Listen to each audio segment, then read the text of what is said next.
Pakai motor listrik tuh emang irit banget loh. Kalau belum lebih ngomongin irit jangka ya? panjang Iya. tadi. Karena ngecas listrik itu per kilometernya itu biayanya itu hanya sekitar kurang lebih sepertiganya pakai Oh, jauh bensin. ya? Murah Oke, banget, oke, emang oke. murah banget gitu. Berikutnya adalah soal harga. Secara penggunaan jangka panjang ini akan lebih mahal atau lebih murah sih? Secara perawatan ya, servis, kan motor listrik nggak ada ganti oli, ya kan? Terus servisnya tuh sederhana banget karena paling ngecek rem, ngecek ban. Jadi jangka panjang untuk perawatan lebih hemat sebenarnya. Walaupun kalau motor listrik juga harus ada siap-siap adalah usia baterai. Kalau dari pabrikan bilang, biasanya kalau dipakai harian rutin, itu akan mulai drop di atas 5 tahun. Contoh aja nih ya, kemarin motor yang salah satu viral adalah Honda CUV-E. Yang biar laku itu sampai didiskon gede-gedean oleh Honda. Nah, itu baterainya, satunya itu 10 juta.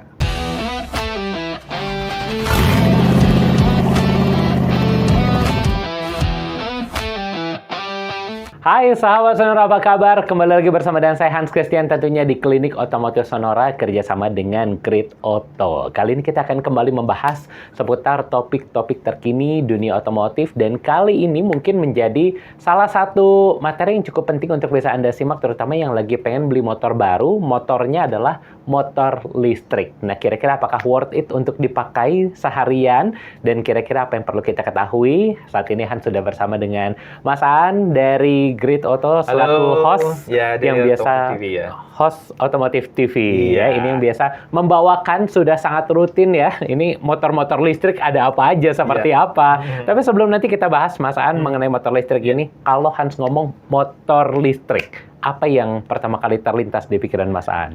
Bagi saya motor listrik adalah motor yang nggak ada suara, nggak ada getaran, dan nggak ngisi bensin.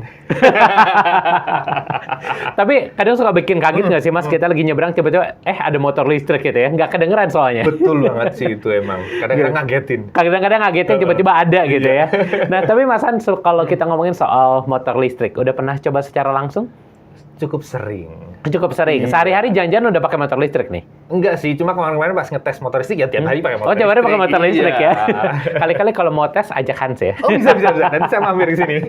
Biar kita nyobain juga. Iya. Tapi gimana impression ya kemarin nyobain motor listrik? Jadi motor listrik seperti tadi saya bilang di awal, yang pasti itu motor bedanya banget dibanding motor bensin adalah emang nggak ada suara, Iya. nggak ada getaran, dan nggak perlu ikut ngantri si bensin. Oh, oke, betul.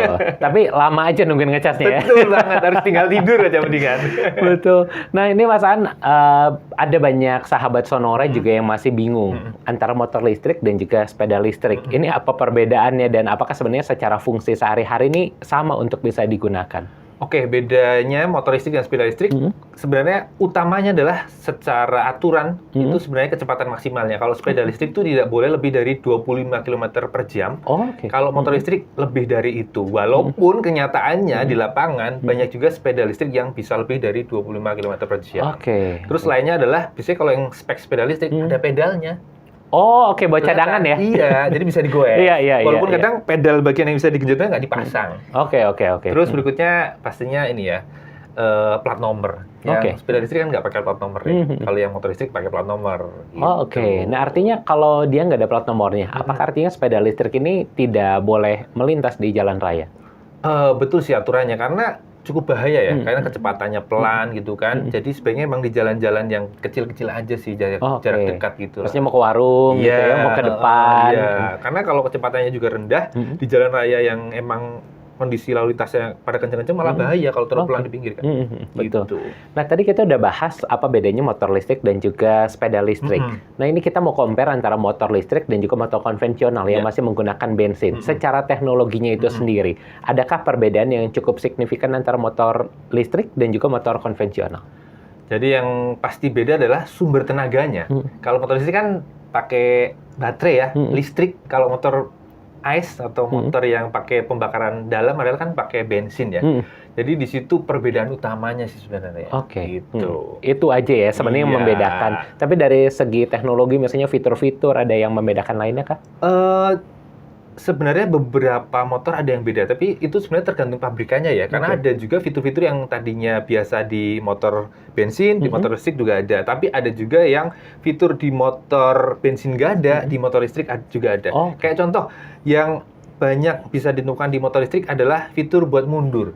Oh, Kalau motor bensin kan iya betul, manual ya, pakai kaki ya. iya, kalau nggak minta tolong abang, Ditarik ya? Bang, tolong tarikin gitu kan. Kalau Betul, betul. motor listrik banyak yang sudah pakai Oh, gigi mundur, gitu. walaupun Oh, sebenarnya di iya, motor iya, iya. bensin pun ada yang ada gigi mundurnya. Terutama motor yang gede-gede ya, Hmm. kayak Honda Goldwing gitu Iya, iya. ada gigi mundurnya. Oh, oke. Itu Biar motor nggak berat kecil. ya. Iya. Iya. Nanti kalau motor kecil kan enggak. Iya, iya. Itu salah satunya. Oke, menarik ya. Ternyata bisa mundur. Kayaknya benar harus coba deh next time-nya sama Iya. Sonora ya, menggunakan motor listrik.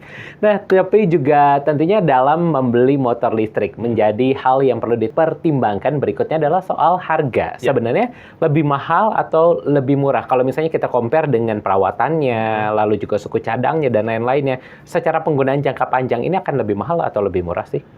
Jadi kalau secara jangka panjang, motor listrik itu memang lebih hemat. Karena secara perawatan ya, servis, kan motor listrik nggak ada ganti oli, ya kan?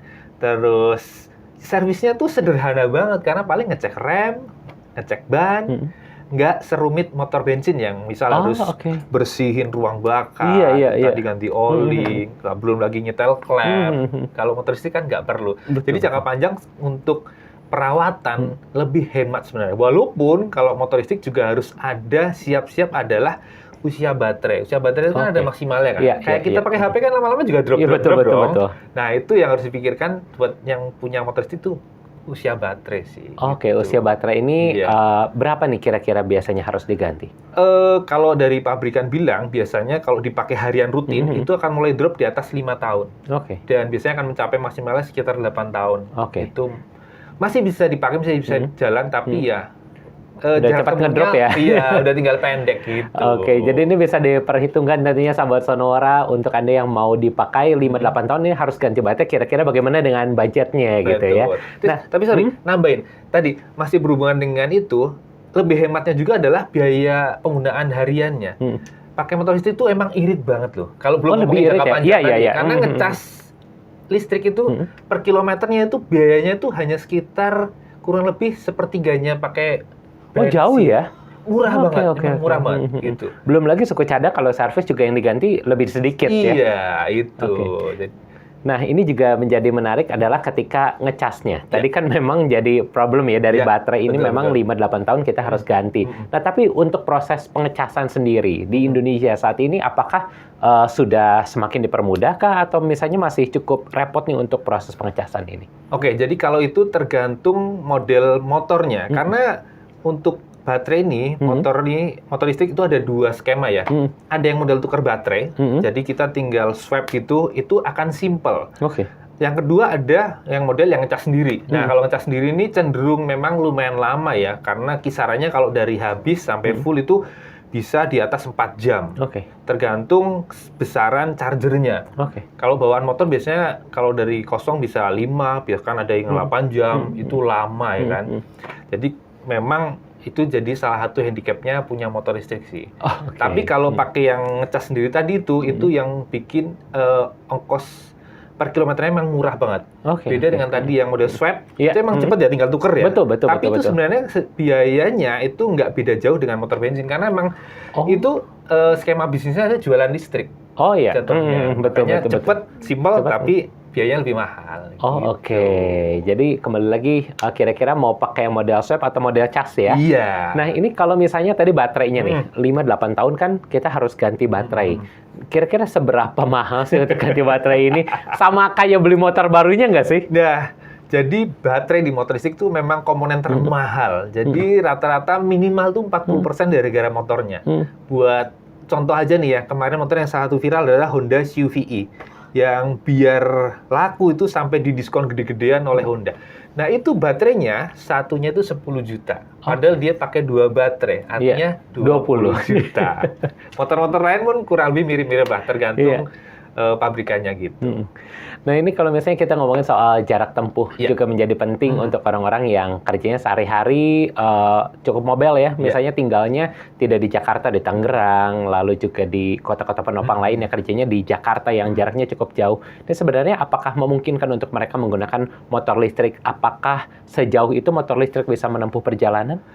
Jadi rata-rata motor listrik sekarang emang sekali pakai biasanya dari full tuh kisarannya paling sedikit bisa 60 kilo lah sekali jalan. Jadi kalau teman memang rumah kantornya masih 40 kilo masih mungkin ya. Sampai kantor dicas kalau boleh depan ngecas ya kan gitu. Kalau nggak boleh PR ya. Nah, PR. Tapi kalau tadi motornya beda yang model skema tuker, itu sangat mungkin sih. Karena tinggal nyari titiknya, tuker ya. Iya, itu bisa. Artinya kalau yang touring-touring ini masih belum cocok ya? Masih harus repot. Kalau menurut saya motor listrik buat touring memang belum cocok sih. Nah ini kalau misalnya kita ngomongin soal motor listrik ini bagaimana dengan akselerasinya sendiri, tenaganya, lalu juga khususnya di tempat-tempat yang tadi cukup menantang nih, ada tanjakan gitu ya. Belum lagi Indonesia terkenal dengan banyaknya polisi tidur gitu. Ini seperti apa sebenarnya? Jadi kalau kemampuan itu sebenarnya kembali ke daya maksimalnya dari motor listriknya, penggeraknya ya. Berapa kilowatt. Jadi semakin gede maka kemampuannya semakin besar, semakin gampang menaklukkan tanjakan. Jadi kalau itu bisa dilihat dari berapa sih daya maksimalnya. Kalau saran saya sih kalau pengen mampu buat tadi tanjakan gampang, mungkin boncengan, itu minimal cari yang 3000 watt dayanya. Kalau di bawah itu, apalagi cuma yang 1 kilowatt, 1,5 kilowatt, itu akan berat sih, susah sih. Gitu. Nah, ini banyak orang yang pengen beralih ke kendaraan listrik selain karena tadi lebih murah, gitu ya, perawatannya lebih gampang juga, lebih mudah. Adalah karena isu lingkungan. Banyak orang yang mulai sadar dengan lingkungan, peduli akan lingkungan, mereka mulai beralih ke kendaraan listrik. Tapi juga ini menjadi perdebatan. Banyak orang yang masih ngomong, listrik lebih nggak ada polusi dan lain-lain. Tapi ada bahan-bahan, terutama kemarin yang jadi concern juga adalah baterai. Baterainya ini sampahnya masih menjadi tanda tanya besar. Apakah baterai sampahnya ini menjadi cukup ramah lingkungan? Dan menurut Mas Hasan ini seperti apa? Jadi kalau menurut saya sih, memang saat dipakainya di sini kita ramah banget ya. Karena motor listrik kan nggak ada polusinya, beda dengan motor bensin yang ada knalpotnya, keluar asap gitu, polusi ya. Tapi masalahnya adalah di Indonesia kan sumber listriknya masih rata-rata semua pakai PLTU yang menggunakan batu bara ya kan? Iya, betul. Jadi masih ada ya emisi polusi iya. Tapi kalau dari sisi itu bisa dibilang kayak pemindahan sih ya. Jadi ya polusinya di sana aja, ada PLTU-nya di sini bersih gitu kan. Jadi terkonsentrasi ya polusinya ya. Betul. Nah, kalau yang memang sampah baterai juga memang masih jadi pertanyaan sih.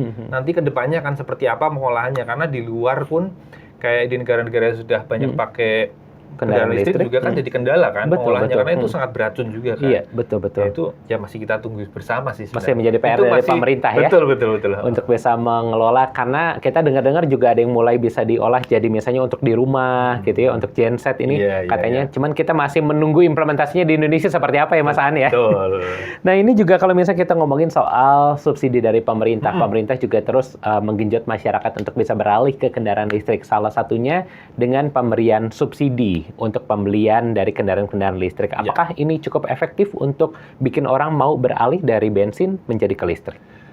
Ketika tahun lalu 2024 masih ada subsidi buat motor listrik yang 7 juta per unit, itu emang cukup berhasil untuk menarik pengguna baru di motor listrik ya, karena ya harganya jadi lumayan turunnya jauh ya. Betul. Tapi di tahun ini sudah nggak ada lagi, belum ada lagi, walaupun kemarin katanya ada wacana di Agustus akan ada lagi, tapi ini udah September belum ada juga. Ya itu sangat memukul industri motor listrik sih. Mereka pun mengeluh bahwa penjualannya drop banget sejak subsidi berhenti. Mereka makanya menunggu-nunggu, kalau nggak ada segera ketok, nggak ada, kalau ada ya segera diketok, ada gitu, realisasikan. Karena yang ada adalah calon konsumen menunggu. Karena kepastian itu. Mereka jadinya nggak beli-beli, akhirnya penjualan motor listrik sekarang memang turun banget sih dibanding tahun lalu. Artinya banyak konsumen yang lagi wait and see ya. Menunggu bagaimana akhirnya aturan ini akan kembali diputuskan, akan dilanjutkan atau tidak sebenarnya. Nah, ini kalau misalnya kita ngomongin soal motor listrik, kira-kira kalau menurut prediksi dari Mas An sendiri, apakah ini akan menjadi hype sesaat atau sebenarnya ini masih akan berlangsung dalam waktu yang cukup lama? Kalau menurut saya kan jadi berlangsung cukup lama ya. Cuma kalau dengan kondisi sekarang mungkin tidak akan langsung sebombastis waktu kemarin-kemarin kayak waktu ada subsidi ya. Jadi akan ada, tapi ya dikit-dikit, pelan-pelan aja gitu. Volumenya nggak gede-gede amat, tapi masih akan ada terus gitulah. Ini Mas An, kalau Hans boleh nanya nih, kira-kira kalau Hans kasih pertanyaan, kapan nih masyarakat akan merasa motor listrik ini paling worth it nih ketika momen apa dibandingkan dengan motor konvensional? Kalau bagi saya cocok banget itu kalau memang menggunakan motornya cuma untuk harian, jarak-jarak dekat, jarak-jarak yang pasti, itu pakai motor listrik enak banget. Karena kalau jaraknya pasti, kita udah mengkalkulasi kemampuannya berapa Oh, bisa kilo terhitung jalannya. ya? Iya, kita nggak perlu takut kehabisan listriknya, nggak perlu repot-repot harus nyari pengecasan di jalan. Itu cocok banget. Kayak misal buat ngantar anak sekolah lah, atau kerja ke kantor bener-bener cuma bolak-balik. Betul. Tapi kalau mobilitasnya yang bener-bener nggak bisa diprediksi ya, Harus mampir ke titik A, B, C gitu ya. kemana-mana betul-betul, itu kurang cocok sih bagi saya, menurut saya gitu. Oke, nah makanya ini bisa kembali dipertimbangkan sahabat Sonora mana yang menjadi kebutuhan Anda dan kira-kira apakah cocok menggunakan kendaraan listrik. Nah, tentunya buat Anda yang lagi pengen beli motor listrik juga penasaran kan apa yang harus diperhatikan. Nah, dari Mas Aan mungkin ada tips dan juga ada kiat-kiat untuk bagian mana yang mesti diperhatikan ketika mereka baru mau membeli motor listrik. Oke, membeli motor listrik ada beberapa hal yang harus diperhatikan sih. Yang pertama tadi, balik ke kebutuhannya mau buat apa, jadi butuh buat jalan berapa kilo. Kemudian ya perhatikan juga barangnya, lihat itu ya nggak cuma brandnya ya kan, kualitas motornya kayak gimana, kita bener-bener lihat bagus nggak. Karena sekarang banyak banget motor listrik yang dari Cina emang kualitasnya yang bagus ada banyak, tapi banyak juga yang kurang lah. Terus yang kemudian lihat pastinya spesifikasinya kayak tadi yang saya bilang, kemampuannya berapa kilowatt motornya, karena itu kan pasti menunjukkan kemampuannya kalau dipakai kan. Bisa nggak nanjak, kuat nggak buat boncengan, buat nyalip mampu nggak, gitu. Terus ya jangan lupa cek juga after sales-nya ya kan. Jangan sampai beli motor yang penjualnya cuma jual barang habis itu kabur. Nanti kalau butuh perawatan, ganti komponen, misal ganti kampas rem, ganti apa, nggak ada kan repot. Jadi itu penting sih. Nah, Mas Aan mungkin juga ada harapan-harapan nih dari Mas Aan sendiri dalam para pengguna maupun dari regulasi pemerintah untuk motor listrik 5-10 tahun ke depan. Apa sih yang sebenarnya masih perlu dipersiapkan dan jadi PR bagi kita semua? Kalau bagi saya sih, salah satu harapannya adalah semoga makin banyak ini tempat pengecasan. Jadi nggak cuma buat mobil-mobil kan banyak udah ya. Oh betul. Kalau buat motor masih sedikit. Rata-rata baru disediakan oleh APM-nya di dealer-dealernya masing-masing. Oh iya. Dan itu kan speknya beda-beda. Harapan saya sih next-nya akan semuanya sama. Jadi beda merek bisa saling jadi universal ya? Iya, kayak di mobil kan udah banyak yang begitu. Betul. Udah begitu enak tuh. Jadi bisa numpang ngecas gitu kan. Dan semoga nggak cuma sama tapi juga fast charging juga. Jadi kita ngecas bisa yang cuma berapa menit udah bisa nambah banyak gitu kan. Nggak keburu tua nungguin ngecas ya. Kelamaan gitu. Terus harapan dukunnya saya sih semoga kedepannya produsen-produsen motor listrik lokal itu semakin berkembang, semakin sukses lah. Karena saat ini kan udah lumayan banyak tuh brand-brand lokal. Semoga mereka nggak kalah lah dengan serbuan dari motor dari negara lain gitu lah. Oke, luar biasa sekali sahabat Sonora, Hans banyak belajar tentunya di episode kali ini. Semoga Anda juga merasa perbincangan-perbincangan kali ini bermanfaat untuk Anda, dan tentunya jangan lupa untuk mendapatkan beragam informasi seperti ini lainnya. Juga Anda bisa langsung like, share, dan juga subscribe ke channel ini, ataupun juga Anda bisa mendapatkan informasi lainnya di channelnya Grid Auto. Ada di mana Mas Aan? Betul. Grid Auto sendiri kalau buat yang channel mobil, kalau yang buat review motor, tempat saya nge-host di Otomotif TV. Otomotif TV. Nanti akan langsung ketemu, ada wajah-wajahnya Mas Aan di sana untuk mencari informasi-informasi lainnya. Tentunya sahabat Sonora, kita juga nanti masih akan kembali di episode lainnya dengan pembahasan menarik seputar dunia otomotif. Tapi episode kali ini kita harus akhiri sampai di sini terlebih dahulu. Saya Hans Christian, pamit undur diri. Kita ketemu lagi di lain kesempatan. Bye-bye.